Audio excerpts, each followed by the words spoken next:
Okay, thank you for joining us. We'll get into a few introductions before we get into the meat of the panel. But basically, this is pretty much a light novel level title. I'm surprised it got accepted.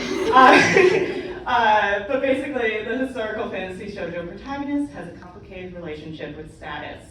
So we had originally decided that this was our shoujo day. I've decided that Boogie Pop is shoujo because it has a magical girl transformation. And Babs over here is revolutionary girl Una, if you couldn't tell. So a little bit about us. My name is Sierra. I use he, they pronouns. I went to school for sculpture, but now I'm going to cartoon school very soon. I have a very sad YouTube channel. It has like 2 videos. I'll plug it at the end. And usually my fun fact is that I'm from Connecticut. Don't live there anymore. But today I'll say that I have a BJ's membership. It's usually the fun fact. And Babs. Her name is Rebecca Peterson. She's she, her pronouns. She went to school for psychology. She works at a credit union. I had to change the slide. It says she works for a bank. It's not true. She loves to play video games like Silent Hill and Legend of Zelda. She was born and raised in the Commonwealth of Massachusetts. That's how we became friends. She's never been on an airplane. I say we change this at some point. A little bit of housekeeping. We have a small crowd today, so I think we'll be good. Just know that I'm going to touch on certain points of the series. I'm going to try not to spoil too much of what's in here. Like I might say like consequences of some actions, but maybe not what the actions were originally. We have a lot to cover, so we will have a little bit of time at the end just to go over everything. There are so many great series out there. I selected a few. So if you don't see your favorite here, we can always chat about it at the end. So series that we're going to cover are Snow White with the Red Hair, yes. Arte the Animation, The Apothecary Diaries, and Seventh Time Loop. Gotta get some light novels in there, you know? So our protagonists are going to be Shiryuki, Arte, Mao Mao, and Riche. Don't know if I'm saying that right, I'm going to say it the same way. Basically a little bit about what's going to happen in the panel is basically we're going to look at where the characters are at the start of the series. And we're going to see how their motivations change and whether those motivations changing affects their need for status. So the first character that we're going to talk about is Shiryuki from Snow White with the Red Hair. How many people have seen this series? Okay, not super surprised, but excited. Basic information about her. She's from Tamura and she hasn't moved yet, so she's still living there. She's a commoner, and she's currently an herbalist. So a little bit about her wants in the series is she's working as an herbalist. She wants to stay as one, and this does not require status. You can literally go out into the woods and collect your herbs, come back and sell them, no issue. But this does change for anyone that's seen the series pretty quickly. So what happens to Shiryuki for those that haven't seen it? Basically, she's living her life as an herbalist, and Raj comes along and he's like, hey, I am the crown prince of this nation. You have red hair, I think that's cool. Come be my concubine. She is a very strong, independent lady. She's like, no, hello. So she cuts off her hair and she's like, bye, you can have it. So she leaves. She's like, I'm not staying here, I gotta go. And she goes to the neighboring kingdom of Clarinez, where she meets Zen and Mitsuhide Kiki. And she really likes hanging out with them, like a lot. She also finds out that Zen is the second prince of Clarinez, so lots of royalty in this. But she really enjoys her time. She really enjoys seeing the new perspectives that she's come to this different country. But the first kind of literal gate for her is that in order to get into the palace, she needs to use Zen's authority as a prince to get through there. This kind of rubs her the wrong way. She's a very independent person, very do-it-herself. So she's like, no, I'm gonna figure out my own way to do this. So she's like, still wants to be an herbalist, and then she also now wants to figure out how to earn the right to be in the castle. And this requires some sort of status. Well, the majority of this is really like authority that she needs. So she studies to be a court herbalist apprentice, and congratulations, she gets it. So now she has her hall pass into the castle. So she gets to live there and work alongside her friends. And she's pretty happy at this point in the series until Azana shows up. I love him in the manga. I really think that in the anime they were like, really went soft with his interrogation of Shiryuki. But basically, he is going to be the king of clarinets one day. And he does not like that Shiryuki has essentially slipped into the castle. So he basically has like this big argument with her, and he's like, you have no background. I don't understand why you think that you belong here. And she's like, I've earned my right to be here. I worked very hard to earn the right to be here. Welcome. Earned the right to be here. And he's like, okay, but you're friends with a basically royal prince. So what defense do you have other than the fact that you work for the castle to be friends with him? He has a really high station and you have none. And you're from another country, so what are you doing? And she's like, I can't just be friends? I can't be friends with people? And he's basically like, you make him look dumb. Like, you make him look like the prince from your homeland, where like, if you have nothing else to contribute to Zen, then like, why are you here, you know? So basically, her newest want is that she wants to be worthy of staying friends with Zen. This relationship is really important to her. It's part of her foundation in clarinet, so it's really important that they are able to be friends. And this undoubtedly requires some sort of status. So we're going to come back to Raj here. I thought this was a really funny photo of him. He's so like lackadaisical. But basically, they come in contact with each other a whole bunch throughout the series, and their friendship evolves quite a bit. And she's basically like, every time she sees him, she's like, dude, can you literally do better? Like, you could do so much better. And he basically over time is like, yeah, that's cool. And he develops a lot of respect for Shiryuki and her drive. And so she decides to be friends with him, and he's like, this is great. So what can I do for Shiryuki? She's done so much for me. I'm no longer a bum prince. What can I do? And so he presents her with this title. It's superficial, but it's actually really important to Shiryuki's case. So it basically means that Zana has to acknowledge her because his kingdom is currently friends with her former nation. So basically, if we recap with Shiryuki, she is living in she's from Tambourine, she's now living in Clarinets. Her job title has changed just a little bit. Now she's a court herbalist apprentice. And she has a new fancy title in addition to her just being a regular commoner. So basically, her wants are all the same. She just wants to keep them at this point. She's achieved quite a lot. But I think the question that we're going to look at all of these characters that we're going to discuss is basically, could she have achieved these goals on merit alone?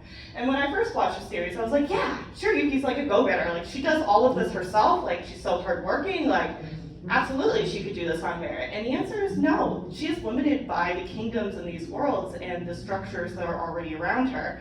So if she wants to be a part of those structures, she has to acknowledge what's already there. So we have Azana, who is the crown prince of Clarinets, and we have Raji, who is the crown prince of Shiryuki's homeland, Tambourine. And now we put Shiryuki in between here, and her title now gives her a stronger foundation.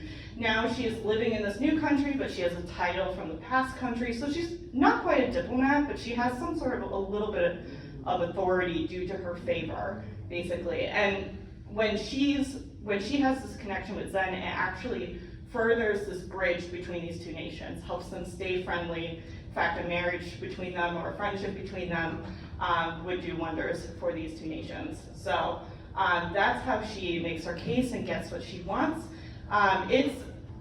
She works so hard, it's undeniable in this series. She's like passing out all the time from working too much. But there are limits to her world, and if she wants to be, friends with a prince, maybe she needs a title from her homeland. So we're going to say bye to Shiryuki, and we're going to say hi to Arte. Who's seen Arte here? Anyone? Yes. A little bit, just a little bit. There's no rhyme or reason to the order of these. Basically, it's just when I watch them, so like each one is kind of like, yeah. So we're going to say hi to Arte. Basically, she's living in fictional Florence during the Renaissance, so like lots of art. She is a noble lady, and I didn't really know what to put for her occupation. She's not really doing anything right now. She's like just a rich girl living at home, and so I just said that she's a lady. She hasn't moved anywhere yet. But basically, her big want is, we got the Renaissance going on, right? She wants to be an artist. That would be awesome. This does not necessarily require status. It is very helpful if you have some sort of status or background, but you can technically work from nothing. And this doesn't necessarily change. We're going to look a little bit about what her perspective on all of this changes. So where she's at the start of the story is basically she is living at home, her father has just passed away, and her mother is very eager to marry her off and keep the family with status, essentially. And RJ is like, no, it's not that important to me. I'm gonna go to all the artist houses in the area with my portfolio, and I'm gonna see if one of them will take me in. Shocker, they did not want to take in a woman. So she gets very upset. She pulls Shiryuki, she cuts her hair off, and she's like, I'm done. I will not be a girl if it prevents me from doing what I want to do. And this gains the attention of basically like a solo artist. He kind of has a practice of his own, and he is like, I will give you a challenge. If you can complete this challenge in one night, I will let you be my apprentice. And she's like, oh yeah, I'm gonna take that on. I'm gonna do that. That's just some hard work, right? She does it and she earns the right to be an apprentice. So she is very happy she gets to be an artist. This is very exciting, right? So kind of if we take a look at the start and end of the series, she hasn't moved anywhere, she's still in Florence. But now she's a commoner. She's renounced her title as a noble, and she's currently an artist apprentice, which is very exciting for her. Her wants have stayed the same. She still wants to be an artist. She's working as one right now. This, again, doesn't necessarily require status, but we got this question, the sneaky question here again, which is, could she have achieved these goals on merit alone? And the big answer here is no. The first thing that we'll look at is her education, right? So she grew up as like, noblewoman. She had access to education. And even when she's given this challenge at the beginning of the story, her dad had actually paid for a bunch of art lessons, and really comprehensive art lessons. Like, she gets this random task and she knows how to do it already. So basically, she's not starting from zero as she's doing this. Basically, she had a lot of free time, her dad had a lot of money, and she's benefiting from that. So even if she takes progressively harder, progressively more technically difficult works in the future, basically every media that we see her work with, she has some sort of basic foundation due to her dad paying an artist to teach her how to do it. So it does not diminish the fact that she is working really, really hard throughout these series, but basically, she still has to rely a little bit on her, her noble background. I think the biggest example of this that we're going to look at is we have, I don't remember his name, doesn't really matter. Basically, just think that he is even richer than her family, like super, super rich. And he comes up to her, he's like, hey, you used to be a noble. I got this niece over here, she keeps firing all her etiquette teachers. Would you want to teach her, take a stab at it? And she's like, no, I'm an artist. I'm not gonna go be a noblewoman anymore. I'm past that. And basically he comes back later and he's like, please, what if we let you do some portraits while you're here? And she's like, get to do some artwork? Sure, I'll come. So she takes basically this all expense paid trip to Venice during the Renaissance, and she starts teaching this girl, and what she finds out right away is that this girl is faking it. This girl knows all the etiquette. She is avoiding it, essentially. And so this interests RJ. She's like, what is going on here? Why is she rebelling so much? And we as an audience see it first. Basically, this little girl really wants to chef it up, but that's not really something that a noble girl, especially from this really, really rich family, is supposed to be doing. So she kind of does it secretly. And RJ finds this out, and so she makes this really big connection with this girl. It's basically like, it's really great that we have these backgrounds where we have the opportunity to learn these things, and there's got to be some sort of element of our background that we can bring to our craft and enhance our craft. So we're going to revisit that a little bit later. But what we're going to look at is her time in Venice, right? So she's on this all-paid expense trip. She's getting to make portraits in the meantime. Usually where she's at as an artist apprentice right now, they're not doing a whole lot of solo work on her own, so she's literally being paid to practice, which is great. In her free time, she gets very excited. She goes out to where art is in the area, and she gets to see a lot of local art, which is really cool.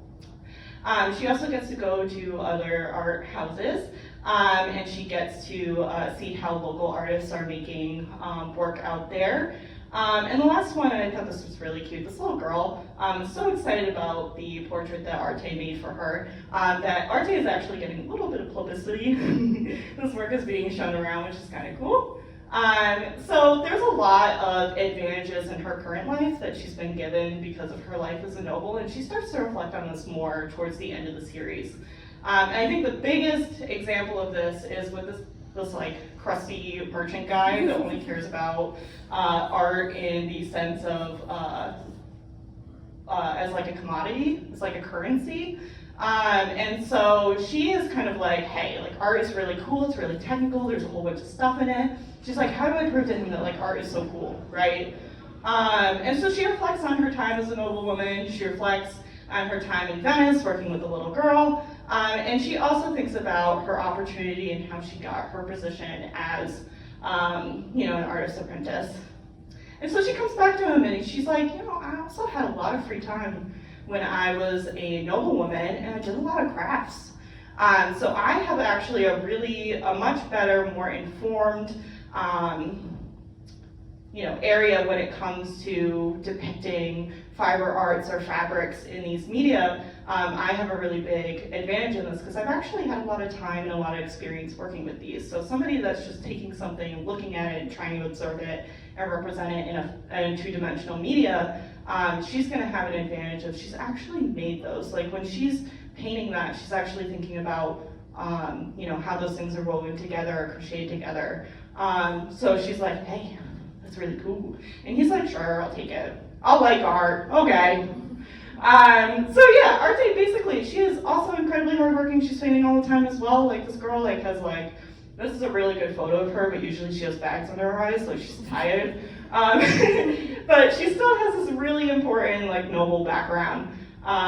So yeah, she's cool. We're gonna say goodbye to her. We're gonna say hello to Mau Mau from Apothecary Diaries. Who's seen this? This is like my latest obsession. I'm deep into light novels. Just know that I'm not going to spoil light novels. I'll talk a little bit about what's in the anime, but I'm not going to go beyond that because there is so much.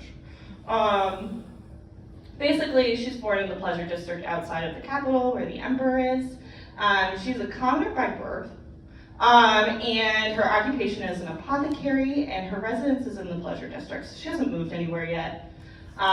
She really likes being an apothecary, a lot. She likes poisons and making all sorts of things, and she's really smart, and she really wants to stay as one. And this does not require status, just like Shirayuki, she can go out in their fields. Her adoptive father actually has some fields, but basically she can go anywhere and collect these materials and bring them back and prepare them as medicine. This immediately changes, beginning of episode 1. So she's living with her adoptive father, and then she gets kidnapped. Boo! She gets sold to the rear palace, where all the Emperor's ladies are. And she's like, okay, gotta change my perspective a little bit. And she's like, I'm gonna figure out how to be an apothecary, but also I gotta serve out these 2 years so that I can go home, gonna try to live through that. And this does not require status. Literally anybody, a farmer's kid can get sold to the rear palace. It's really common, really easy to happen. And so she kind of just accepts her fate at the beginning of the story. She's like, cool, I will do this. I'm gonna do the bare minimum on this assignment. But then curiosity gets the best of her, and basically 2 of the Emperor's 4 top ladies, there's tiers of ladies, there's high consorts, medium consorts, low consorts. Basically 2 of the top 4 ladies are fighting. And so she's curious, she figures out what they're fighting over, and she kind of secretly writes a message and leaves it for them. One lady listens, Gyokyu, and this saves her child, and in the other situation, the other lady in blue did not listen. Her baby dies, unfortunately. So obviously Gyokyu is like really grateful to this mysterious person that saved her kid. And she comes to basically the guy that's like running the rear palace, and she's like, hey, key friends person, be really cool, I want to take them. He's like, sure. Silly man, he's like, yeah, I'll do it for free. Just kidding, it's my job, I guess I'll do it too. So he takes on, and he just happened through coincidence, ran into Mao Mao at one point, and he's like, I'm suspicious of you. You seem to know how to read, and she's like, no, I'm just a maid, I don't know how to do anything, sorry. And he's like, you literally just read this right now. I'm not buying it, you're faking. And she's like, oh shit, am I gonna die? What's gonna happen next, you know? And basically he's like, that's fine. You can still be a maid, we'll figure out a way for you to be maid, but also you're gonna do some side quests for me now. So she gets an upgrade, pay upgrade, they figure out a way that she gets more of the money. And essentially she's working for the lady whose baby she saved, very directly as a palace maid. But this means that she gets access to other things that she wasn't able to do as just a regular maid. Biggest one is that she gets to make medicines, and she also loves poison. She gets to do food tasting, which is great. She gets to do little like Sherlock Holmes like excursions out everywhere, and also she gets to do some like big projects for herself. Like she just takes these on. She's like, yeah, I'm gonna do some botanical stuff right now. It's great. Let me do it. So she's really happy, no consequences in this world, right? No consequences, just happy, great? Yeah, happy Mao Mao. So basically if we kind of just look at a summary of her at mysterious place in the story, she is currently living in the rear palace. She's from the Pleasure District. She's still a commoner, but now she's kind of got the additional title of she's an apothecary, but now she's like a palace maid. So she's got like 2 jobs. Her goals have changed quite a bit throughout the story so far. So basically she's like, I want to figure out how I can do my craft. I'm stuck here, what can I do? And then she's also figuring out how to gain access, like she starts working in the medical facility. She kind of steals some space away from there, steals some herbs. She gets to do some stuff. And most of all, really throughout all of this, she just wants to go home. That's the biggest one. But with all of these kind of new goals, the question that we keep asking is, could she have done these on merit alone? And the answer is a big no. And I think she is probably the most ambiguous character for this. But the first thing is we're going to talk about her ability to read and write, her literacy, right? Because as we see with her friend Xiaolong, like she can read. A lot of other maids in this category who are doing laundry cannot read. And so this kind of gives her, in this one element, like an elevation above the crowd. But let's talk a little bit more about her education, right? Her education is really special. Like, she's not just an apothecary, but she's like a really good educated apothecary, right? Like, she can read and write, that's great. And she has like a really extensive knowledge on a lot of different areas, right? And this is what, you know, gets her selected to be close to Gyokyu and her maids. So kind of her education gets her a lot of things, like the exposure of her being like a really good apothecary and knowing how to read and write and a whole bunch of stuff gets her to be able, while she's stuck in the rear palace, be able to do a lot of things that she wants to do. But where does her education come from? She talks about her adoptive father a lot. She's like, it comes from there, smart guy, get my smarts from him. And he's basically like a really good apothecary / doctor. He studied abroad. He's really, really well educated. And he ends up passing that knowledge to Mao Mao. But he's also affiliated with the Burgess House, which is basically like top dog pleasure house outside of the capital. And so these are kind of the 3 prettiest ladies. And they are the 3 princesses. And they raise Mao Mao a little bit, kind of sisterly, kind of motherly, a little bit of both. So she gets a lot of education about like herbology and stuff like that from her adoptive father, and she gets a lot of knowledge both in like education and certain like etiquette and like dancing and stuff like that from the Burgess house. So who is Mao Mao to Lumen, right? Her adoptive father, like where does she come from? Is she just some kid that he found on the street? Like, what made him select her, right? And so we're gonna look at this little graph here. We're gonna put Lumen, her adoptive father, on one side, and we're gonna put the Burgess house on the other. And anybody that's seen it, has anybody, we finished the first season, right? Most people, okay. When we fill in this graph, we see her father, right? So her father basically is from a named family, which in fictional China, this just means that like you get like a special name from the emperor. And only certain people can have like these characters in their name. So her family name that she doesn't have is the La family, but the emperor is part of the Ka family. We got one of his big advisors here, who's from the Shi family. And then also one of his big advisors is Mao Mao's dad, who's part of the La family. So I just thought this was a little interesting. If you kind of take a look at one side of these two advisors to the emperor, you have two daughters, and one of them is raised with the station in the background to be basically, one of the emperor's four top ladies. And the other one is raised kind of not necessarily acknowledged. She doesn't get the same background, but I just think it's interesting that these two could be somewhat equivalent if things had been a little bit different. So that's kind of how significant the type of education Mao Mao is getting. Like, these are really important people that are getting educated and being able to give that education to her.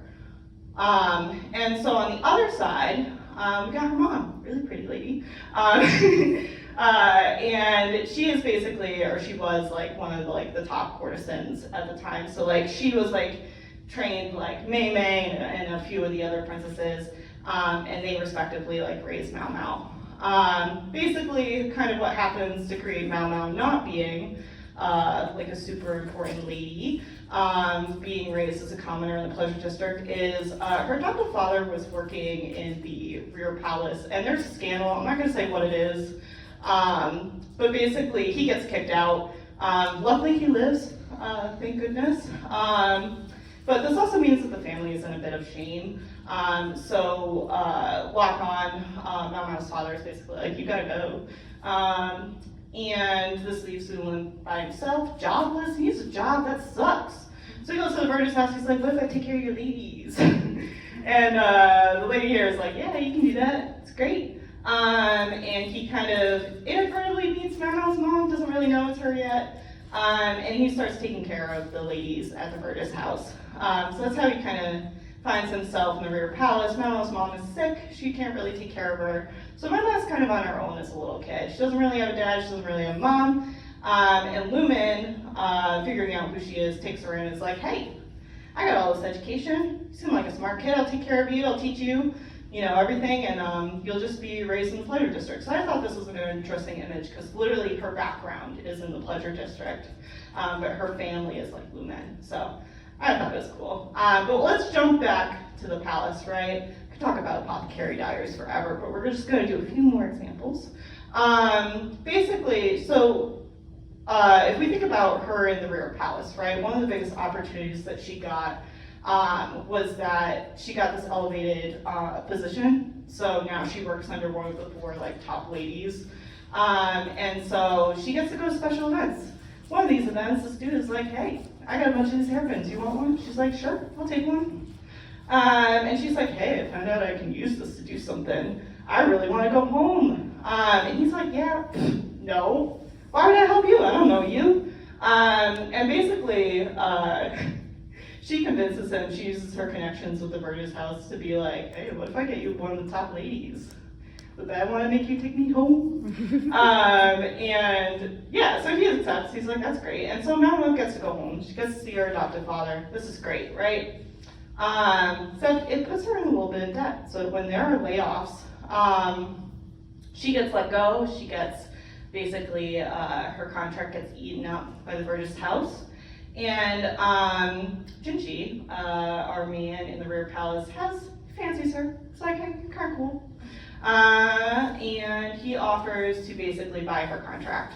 And so I think if Mama was truly somebody that's like, I'm gonna do it on my own, I can do it all by myself, I think she would have stayed with the murder's house and worked as a courtesan. But she has her own interests. She wants to be an apothecary as soon as possible. She liked the work at the palace somewhat, so she's like, yeah, if you pay for it, I'll go. I'll take that status, sure. And so she ends up leaving with Jinchi. She starts working for his one maid. And basically she's having a good time. It's great. And the last example that we'll just talk about, I'm not going to go into any spoilers of what was happening, but basically she's kind of doing detective work, right? And she figures something out, something really important, and she needs to stop an important ceremony.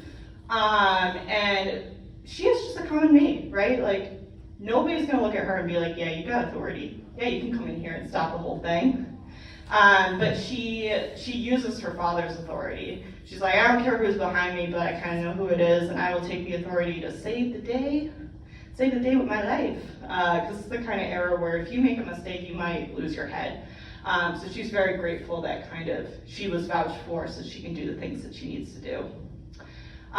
So yeah, Mama, incredibly hardworking, also kind of doesn't want to do a lot of work too, if it doesn't relate to what she wants to do. But when she is set on a task, she works very hard on it. But we cannot deny that she has this incredible background, essentially gifted to her, and she gets to use it.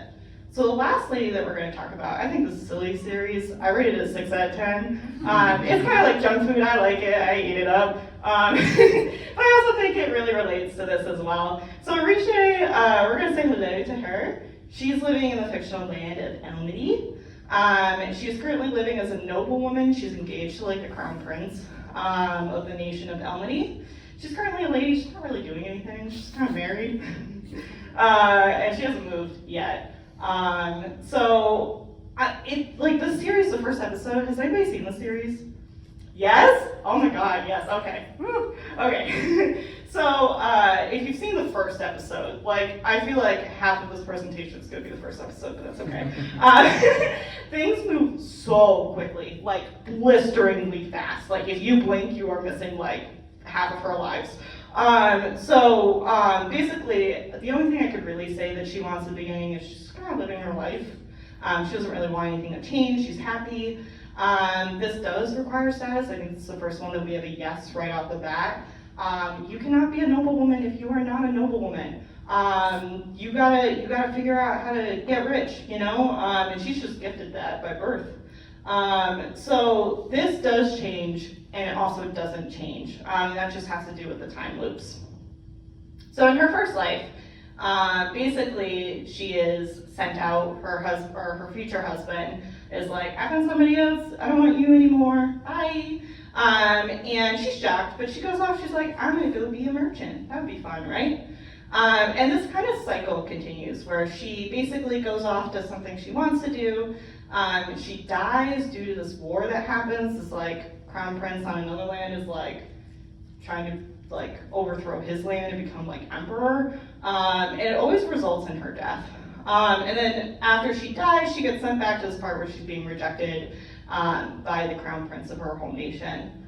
And then she's like, I'm gonna abandon that again, I'm gonna do something new. So kind of quickly her lives are, she starts off as a noblewoman, she becomes a merchant, in her next life she becomes an herbalist, then she becomes a scholar and a maid and a soldier. And actually her life as a soldier where she meets this man finally who keeps basically instigating the war that kills her. In this one he literally kills her. And immediately she's back at the present where she's being rejected by her prince again, and she's like, okay, bye. I'm done with you. You've rejected me like 7 times now. So she's like, great, I wonder what I'm gonna do this time, right? I'm gonna have fun. And she runs into the guy that just killed her. This is like 5 years earlier, so she's like, ugh.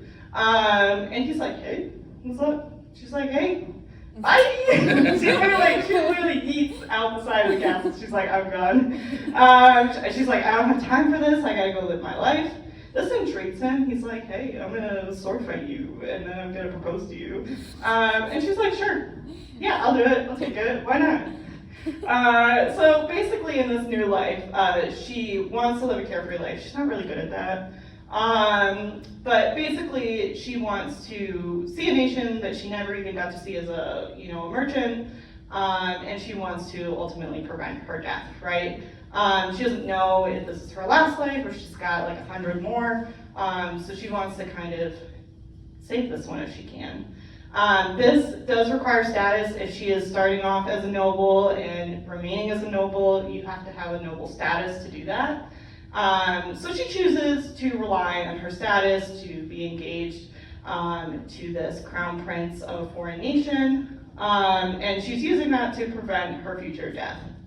And basically she had met a whole bunch of guys in her previous lives who she tries to bring together to kind of diplomatically prevent her death. So basically, she's living in Gaokine. I'm hoping I'm saying that right. I think it's fictional, it's fine.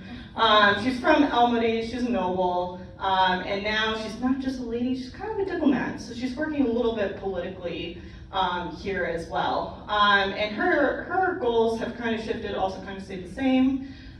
She just kind of wants to live, she wants to prevent the war. Simple, right? I think the easiest answer of all of these four ladies that we've talked about for the could she have achieved these goals on merit alone is no. Her life as a noblewoman, you can't do that unless you are a noble.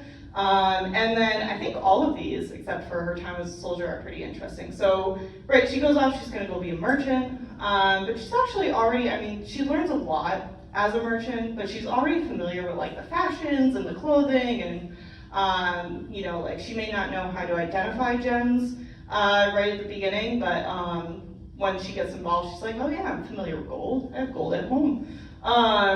So the next one is she becomes an herbalist, right? And she actually has a book from her grandfather that she uses to become an herbalist. So I think this is kind of, I don't think you think about a book as like a luxury item, but I think something that is in Apothecary Diaries that made me think about this is like, at this time period, like books are luxuries. Like having a hand-printed book that you can read is really important, and the fact that she can read in general is really important. So she's basically like given this free opportunity. She just has to read a book, and now she can be an herbalist. And even in her life as a scholar, is basically just an extension of this book giving her the life as an herbalist, then giving her life as a scholar. And in the last one, we see this example really well when she is in her current life. So basically, as a maid, she recognizes her own situation and sees that happening in her current life. For basically, this maid Diana, I don't know why all like the frustrating characters in series are named Diana. I don't know if anybody's seen Little Witch Academia. Yeah. So, but she's basically like, she relates to her, like, the reason why you're frustrated with everybody else is that they can't read. The average maid, just like in kind of Mouse time, they can't read, but you can. So like you can write down the directions, you can reference that, you don't have to memorize it and be told over and over and over again. And her last life as a soldier, I don't really see an advantage in that. I don't see anything, maybe she knows the palace grounds, but I think that's the most one where she's really just doing that off the fly. I don't think there's a real advantage to her having this noble background. But yeah, so in her current life, she's accepted basically her nobility. This is the kind of first life that she hasn't rejected it completely. And so she's doing this to save her life. She's doing this to, continue the future. And so basically, when we look at this kind of situation again, she's using both her, her current life and the accumulation of all these other lives where the majority of them actually had a benefit from her, her original life of being a noble. And all the people that she meets along the way in her previous lives, she also comes back to them to help her in this situation. So Risha, also incredibly hardworking. She is tired so much of the time. She was like, I'm gonna live a carefree life. She does not do that. Like episode 1, she is working hard right off the bat. But I think she is the most easiest one to be like, she definitely understands she's benefiting off of her noble status, and she's using that in her current life, most obviously. So we're going to get to the conclusion element of this. So basically, I don't think that you could argue that any of these protagonists aren't incredibly hardworking. They are tired. They're falling asleep in rare places. They're falling on the floor. They're going to bed with a headache and waking up tired. They're going through a lot. But basically, they're living in worlds that require some sort of status.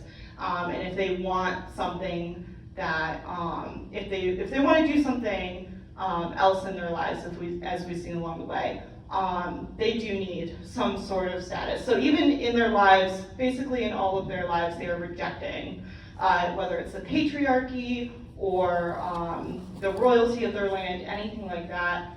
They still end up, as their goals change, as they get exposed to people with power, or they want to expand their career, or they want to go home, simple as wanting to go home, or they want to control the world diplomatically a little bit for your own gain.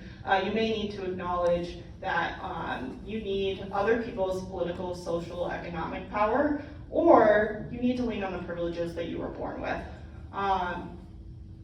So that can be as simple as having an education, being able to read, right, in a world where the majority of the common folk can't do that. Or in Shoujo's case, it could be that you had the opportunity to have proximity to people in power. She had proximity to both her homeland's prince and her new land's prince. So it's really important. So I think the biggest thing here is that I've always thought about these characters as being able to do it all on their own, that they're all really hardworking and that can just get you what you want. And they can't do it on their own. And I think that's okay. So I just want to say, like, big thank you for attending. If you like hearing my voice, I have 2 videos up. I'm working on a 3rd Fruits Baskets video. But the channel is called Artisanal Fruits. And I am opening this up to questions and comments. So this is the time to raise your hands, say your piece. Yeah? I saw a hand over here. What are you gonna say? Just curious if you've either seen or read Sentence of a Bookworm, because I feel this fits into a lot of these very well. I have not. One of my best friends here is obsessed with it, so I will check it out. Obsessed is great. Do you feel like I've used this panel, you're like screaming at you that I should be reading that? The anime itself would give you that. The books go so much further, which would give multiple like cycles of examples of everything going through. In English, they have 21 light novels right now, ranging from 350 to like 450 pages a piece. Okay. And even better is just like your title, it gets worse. So it's like A Sentence of a Bookworm, Adopted Daughter of the Archduke, Volume 1. And so we keep starting this cycle over and over of, Library Committee, Volume 7. Like, it's crazy. I'm gonna put this away. So, yeah, I will check it out. So Translation is coming out in Sentence of a September. Bookworm, right? Okay.